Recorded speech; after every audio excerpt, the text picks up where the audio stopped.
बीड़ी के लिए तेंदु पत्ता का उपयोग होता है।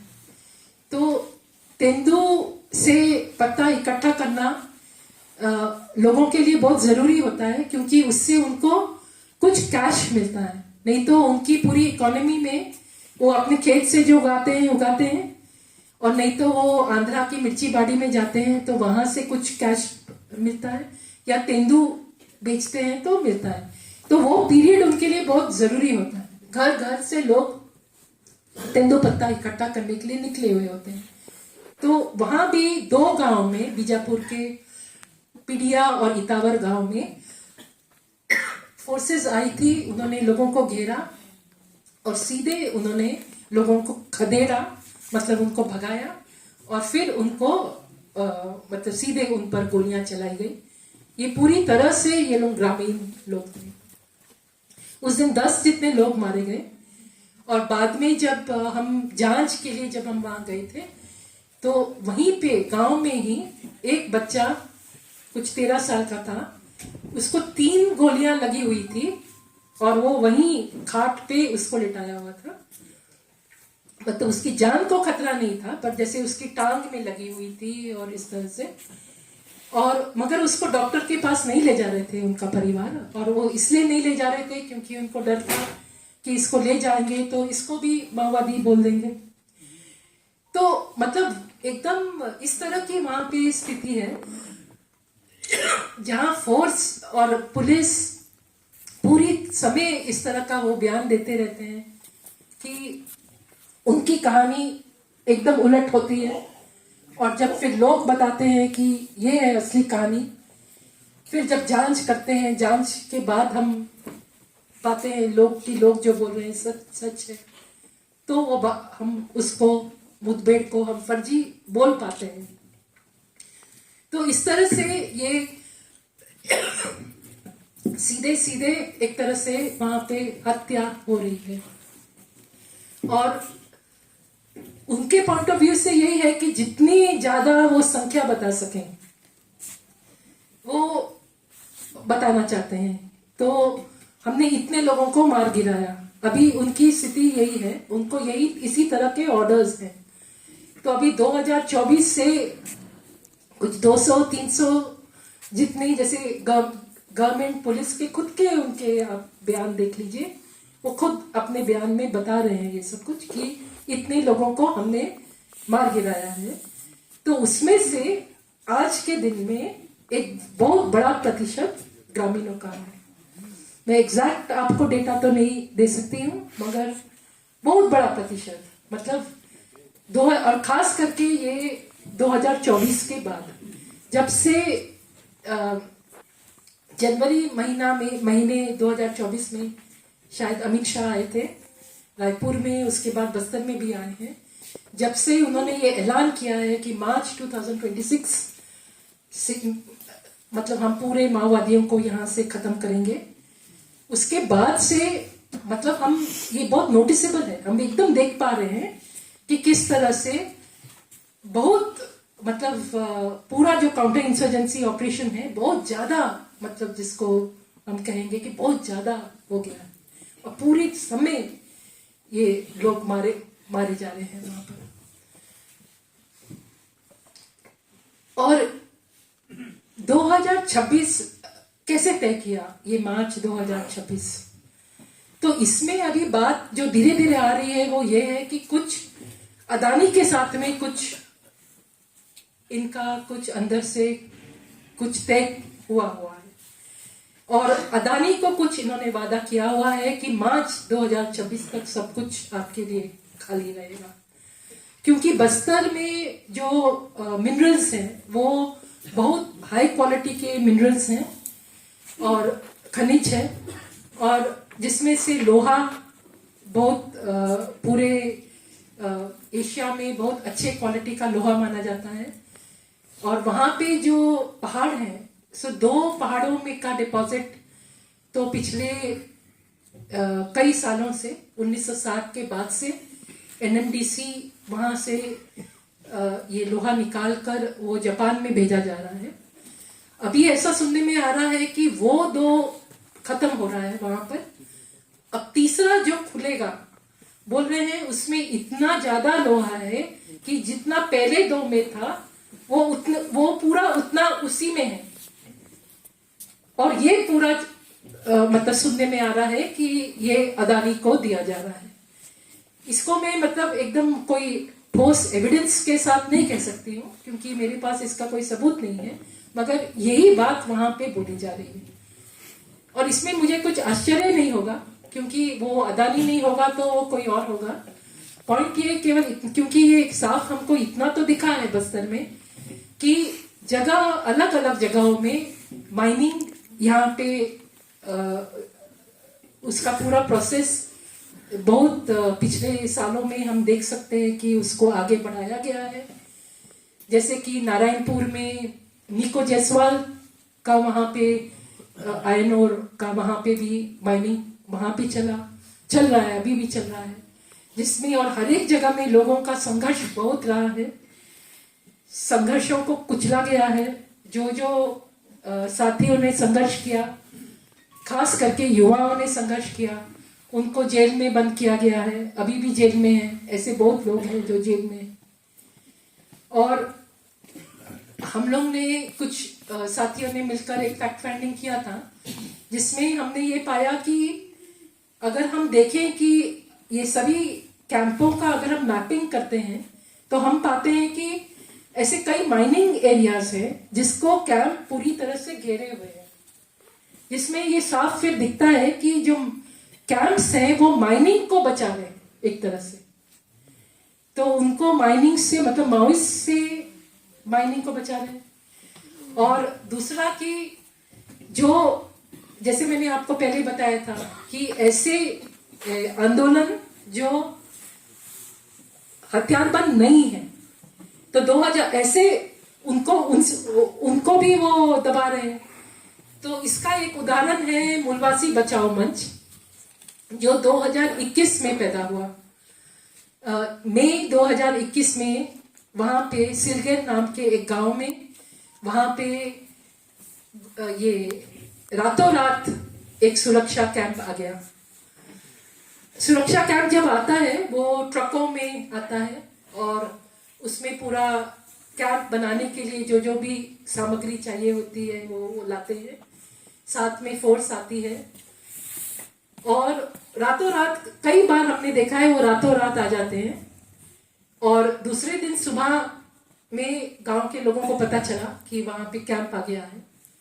तो जैसे कि आदिवासियों की एक परंपरा होती है, जो भी काम करते हैं सामूहिकता से करते हैं, तो वो लोग सब ने मिलकर जो 40 जितने जो उनके बड़े लोग मतलब सियान बोलते हैं, तो सियान जो थे 40 जितने लोग वो लोग गए कैंप के वहां बोलने के लिए कि आप लोग कैसे आ गए, हमको तो आपने बताया भी नहीं। यहाँ पे कोई ग्राम सभा नहीं हुई क्योंकि पेशा कानून के तहत मतलब 5वीं अनुसूची का ये एरिया है, यहाँ पे पेशा कानून है जिसमें साफ है कि ग्राम सभा होनी चाहिए।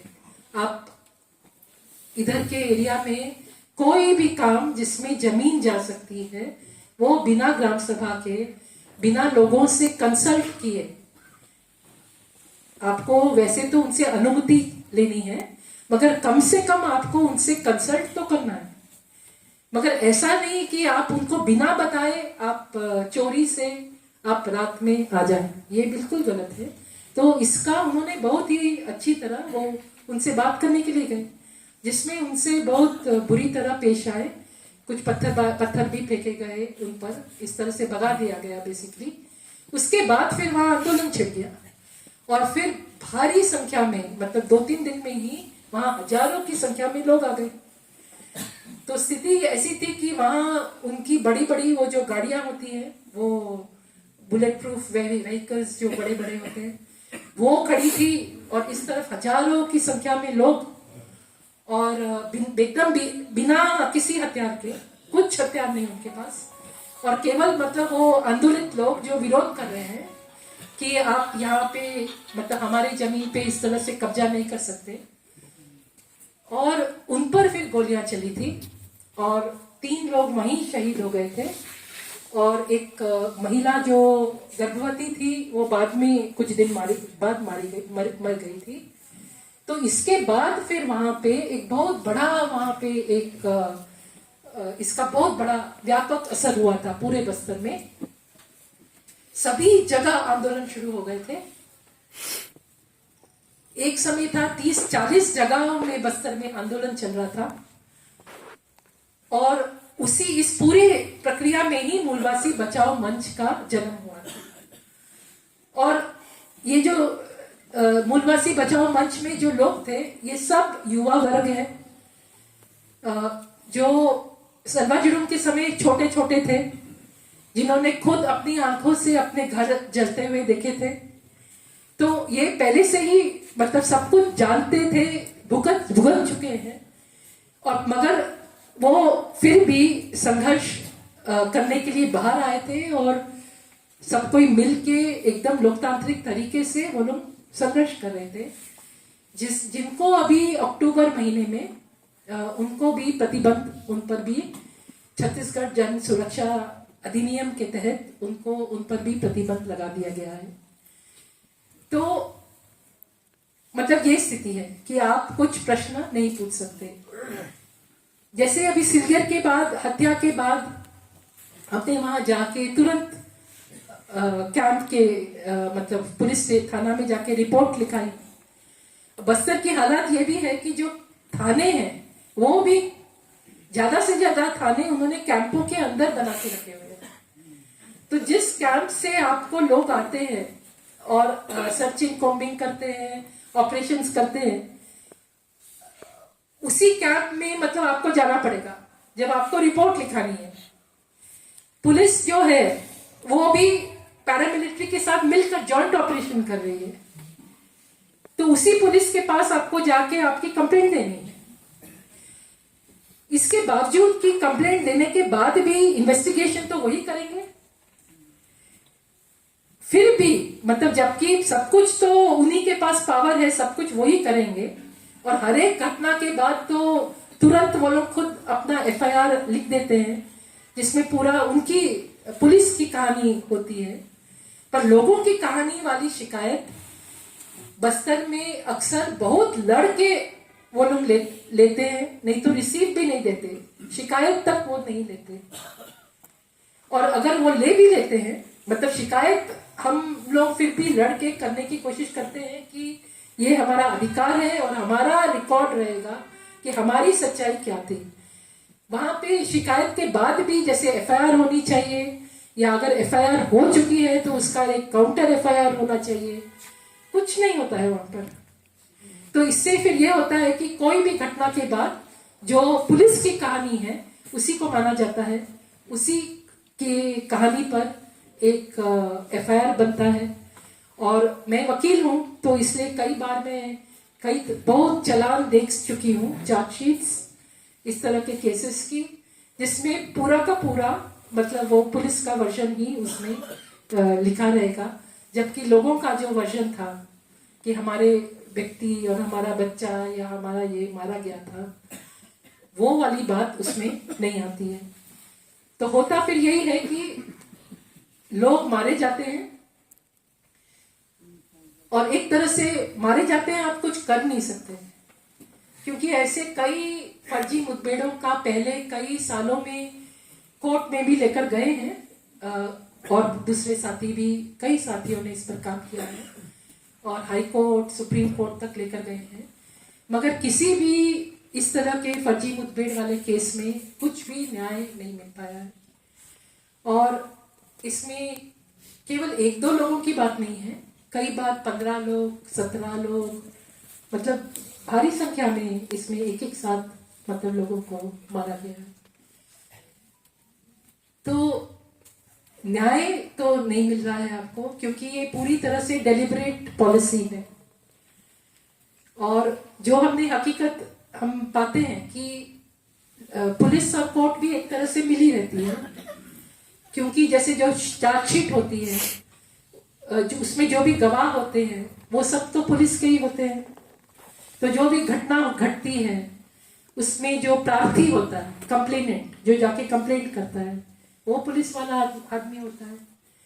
फिर उसका जो इन्वेस्टिगेशन करता है, जो विवेचक बोलते हैं, वो भी पुलिस वाला होता है। फिर उस पूरी घटनाक्रम में जो गवाह जिसको बनाते हैं, जो दिखाता है कि हमने ये जब्ती की थी, कॉडेक्स वायर, डेटोनेटर, ये वो जो जो भी हमने जब्ती किया था, वो भी पुलिस वाले होते हैं। तो फिर जब कोर्ट में ट्रायल चल रहा होता है तो फिर यही होता है कि उनको नोटिस पे नोटिस जा रहा होता है और वो लोग बहुत मतलब देरी करके वो लोग आते हैं। और क्योंकि अंत में तो लोगों का कोई सबूत तो होता नहीं है, अंत में लोग जरूर एक्विट हो जाते हैं, मगर उनको काफी समय फिर जेल के अंदर काटना पड़ता है, जबकि वो उसमें किसी तरह से भी वो उसमें संदेह ना हो। तो ऐसी तो कई कहानियां हैं जिसमें रात को घर में सो रहे थे, 2 बजे उठाया गया या सुबह 5 बजे उठाया गया, या कोई मार्केट जा रहा था उसको वहां से उठाया गया, कोई राशन की दुकान जा रहा था वहां से उठाया गया, कोई आंध्रा में मिर्ची तोड़ने जा रहा था उसको वहां से उठाया गया। जैसे अभी मेरे पास एक केस है सावनार, बीजापुर सावनार गांव का, जिसमें लोग मिर्ची तोड़ने के लिए गए हुए थे उस एक गांव से, ये गए साल की बात है। और वहां पे 58 लोग, मतलब तकरीबन 60 जितने लोग, मुंशी और सबको मिला के उसी गांव के लोग मिर्ची तोड़ने गए हुए थे। रात को 11 बजे तेलंगाना के पार जाकर हमारे यहाँ की छत्तीसगढ़ की डीआरजी फोर्स उधर से पकड़ के लाती है इन लोगों को, और 6 जितने लोग हैं जिसके गवाह हैं, मतलब बाकी सब लोगों ने देखा है। और ये सभी लोगों ने बाद में पूरा अपना लिस्ट भी बनाया कि हम सब ने ये देखा है, मगर फिर वो जो बोल रहे हैं उसका कुछ मायने नहीं है। न्यायाधीश बोल रहे हैं कि अगर आप बोल रहे हैं ये फर्जी है तो फिर आप थाना क्यों नहीं गए, आपने वहां थाना से क्यों नहीं लिखवाया। तो न्यायाधीश भी कोई ना कोई सरकारी दस्तावेज चाहता है, वो उस सरकारी दस्तावेज के आधार पर ही सच को मानेगा, जबकि वहां पे मतलब 60 जितने दूसरे मजदूर बोल रहे हैं कि हमने ये पूरी चीज हमारे सामने हुई है, उनको हमारे सामने पकड़ा गया है। वो तो वहां जंगल से उनको नहीं पकड़ा गया है, हाँ उनसे कुछ जब्ती नहीं हुआ है, वो लोग बोल रहे हैं, मगर उसका कुछ मूल्य नहीं है। तो अब यही है कि वो पूरा ट्रायल से वो गुजरेंगे तभी वो रिहा हो पाएंगे। और ऐसे ऐसे तो बहुत केसेस हैं। तो जैसे कि यूएपीए के बारे में हम पूरे देश में यूएपीए के कई उदाहरण हमारे सामने हैं, पर मुझे लगता है बस्तर में शायद सबसे ज्यादा यूएपीए केसेस होंगे जो एक तरह से हम सबके सामने बाहर मीडिया में नहीं आते हैं। और कई केस तो में एक केस में बहुत लोग हैं। जैसे एक केस का उदाहरण दूं तो जैसे बुरकापाल गांव में माओवादियों के द्वारा एक एम्बुश हुआ था जिसमें 26 जवान मारे गए थे। ये है 2017 की बात। तो उसके बाद तुरंत सुबह में ही वहां के 10-12 किलोमीटर के दायरे में उन्होंने लोगों को गिरफ्तार किया। कुल मिला के 120 लोगों को गिरफ्तार किया। उसके बाद एक महिला नक्सली को भी उसमें डाल दिया। वो ही एक महिला नक्सली थी जो मतलब नक्सली मतलब जो सरकार जैसे बोल रही थी, जो नॉन ट्राइबल थी, बाकी सभी आदिवासी थे। और सब पर और भी कई धाराएं लगाई गई, पर यूएपीए भी लगाया गया। तो यूएपीए लगाना मतलब फिर उनको वो बेल के पात्र नहीं होते, क्योंकि यूएपीए इस तरह के कोई भी जो सुरक्षा कानून जिनको बोलते हैं उसमें किसी में भी आपको जमानत नहीं दी जाती है। ये एक तरह का अनरिटन लॉ है वहां पर। तो इसका मतलब जैसे बुरकापाल केस में हुआ, 5 साल के बाद लोग बाहर आए। और वो एक जब वो बाहर आए थे जिस दिन, वो देखने जैसा था वो चित्र। मतलब मैं उस केस में कुछ 12-14 जितने लोगों को रिप्रेजेंट कर रही थी, और भी कई वकील उस केस में काम किए। तो वो देखने जैसा चित्र था कि पूरा एक सैलाब निकल रहा है लोगों का जेल से, और वो निकलते हैं तो वही एकदम बस्तर के आदिवासी, मतलब मैं उनके सामने एक बहुत बड़ा ये जायंट लगती हूँ, लंबी चौड़ी लगती हूँ। वो बहुत पतले दुबले छोटे ऐसे होते हैं, और मतलब ज्यादा से ज्यादा तो बहुत कुपोषित भी होते हैं। फिर वो छोटे छोटे अपने वो प्लास्टिक के उनके थैले रहते हैं, तो एक एक जन वहाँ पे प्लास्टिक का थैला लेके रबड़ की चप्पल या बिना नंगे पैर ऐसे करके पूरे इतने लोग वहां से निकले। हाँ, 5 साल के बाद। और ऐसे कई थे उनमें से जिनको उन 5 सालों में परिवार भी मिलने के लिए नहीं आ पाता था, क्योंकि अगर आप बहुत अंदर के गांव के व्यक्ति हैं तो वहां से जगदलपुर जेल तक आना भी परिवार के लिए बहुत महंगा होता है। दूसरा कि आप जगदलपुर शहर में आएंगे तो आपको खाने की व्यवस्था नहीं है, खाना एक एक थाली खाने में आपको बहुत खर्चा है। बस स्टैंड में उतरेंगे तो बस स्टैंड से जेल तक रास्ता आपको तय करना मुश्किल होता है। आपकी भाषा गोंडी है, वहाँ सबका राज्य हिंदी वालों का राज्य है। आप अपनी बात किसी को समझा नहीं पाते, रास्ता पूछते हैं उसका भी आपको जवाब ठीक से नहीं मिल पाता है, तो बहुत कष्ट लोगों को होता है। तो ऐसे आप कई लोगों को देखते हैं, माओं को, पत्नियों को, अपने बच्चों को साथ लेके टांग के वो लोग आती हैं। ऐसे ऐसे लोग को भी मैं जानती हूँ जिनकी मानसिक स्थिति खराब हो गई।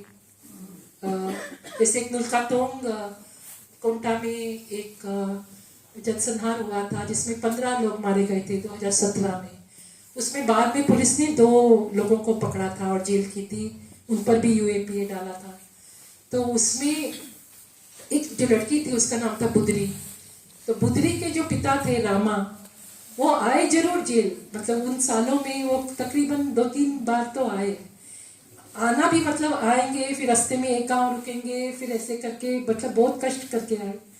बाद में मुझे पता चला रामा की मानसिक स्थिति खराब हो गई, फिर वो कहीं गुम हो गए, फिर मिल नहीं रहे थे, और फिर वो उनका देहांत भी हो गया। तो मतलब कहने का मतलब ये है कि बहुत भयानक स्थिति है, जहाँ पे आपको लोग पूरा समय फोन कर रहे हैं, बता रहे हैं कि हमारे लोगों को पकड़ा गया है, उनको यहाँ से ले गए, डीआरजी फोर्स आई थी, सबको उठा ले गए। फिर कहाँ ले गए, जैसे मैं बोलूँगी कौन किस फोर्स थी, तो डीआरजी थी, कौन सा कहाँ ले गए पता नहीं। थाना में जाके हमने पूछा, वो बोल रहे हमको नहीं मालूम। तो ये अंदर के गांव का बीजापुर में तक भी, मतलब बीजापुर हो, दंतेवाड़ा हो, सुकमा हो, यहाँ तक भी आपको पूरा हिंदी का एक तरह से राज दिखता है कि जो अंदर से गोंडी वाले आते हैं, मतलब वो अपनी बात रख पाना, हमारा आदमी किधर है, कम से कम इतना तो बताओ। अभी एक टिकट लेने में भी एक पार्सल का भी एक ट्रैकिंग नंबर होता है। आप पूरे के पूरे मनुष्यों को उठा रहे हैं, और आज के दिन में जो मैंने कहा, जो 24 के बाद जो स्थिति बदली है, उसमें यह है कि कोई 1-2 लोग को नहीं उठा रहे हैं, 30-30, 40-40 लोगों को एक साथ उठा रहे हैं।